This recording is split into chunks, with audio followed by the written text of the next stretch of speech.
আলাইকুম রহমতুল্লাহ। সম্মানিত প্রিয় বন্ধুগণ, আমাদের প্রধানমন্ত্রী তারেক জিয়া সাহেব, এনার মুখে দিয়ে তাকাইলে বোঝা যেত যেমন তিনি কথা বলতেই জানেন না, কিন্তু বুবার মুখে এখন কথা ফুটেছে।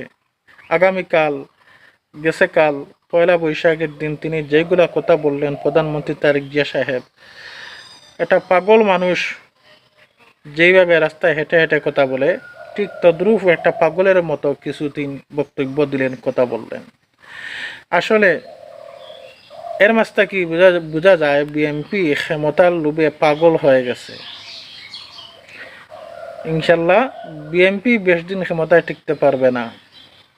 তাদের নিজের দোষে নিজের কপালে তারা নিজেই কুড়াল মারতেছে। বিএনপি দলের লোকদেরকে আমি বলছি, আপনারা বিমান রেডি রাখেন, না হলে পালানোর রাস্তা পাবেন না। সম্মানিত প্রিয় বন্ধুগণ, ফেসিবাদ স্বৈরাচারী আওয়ামী লীগের সাথে প্রধানমন্ত্রী তারেক জিয়া সাহেব আমাদের বর্তমান বিরোধী দলকে জামাত ইসলামকে তুলনা করতেছেন, যে জামাত ইসলাম নাকি ফেসিবাদ এবং স্বৈরাচারী তিনি কথা বলতেছেন। জামাত ইসলাম নাকি এরা স্বৈরাচারী দল, এরা নাকি ফেসিবাদ স্বৈরাচারী, তারা নাকি বিএনপি দলকে শান্তিতে থাকতে দিচ্ছে না, শান্তিতে জনগণের কাজ করতে দিচ্ছে না।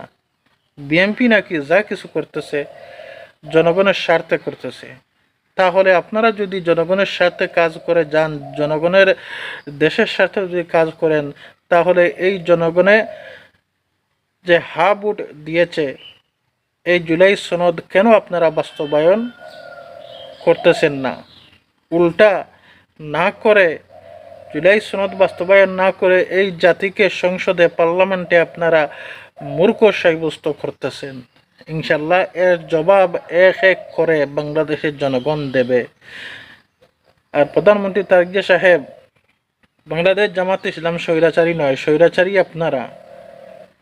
এই বাংলাদেশ জামাত ইসলামকে এই বাংলাদেশের প্রতিটা জনগণ এখন ভালোবাসে।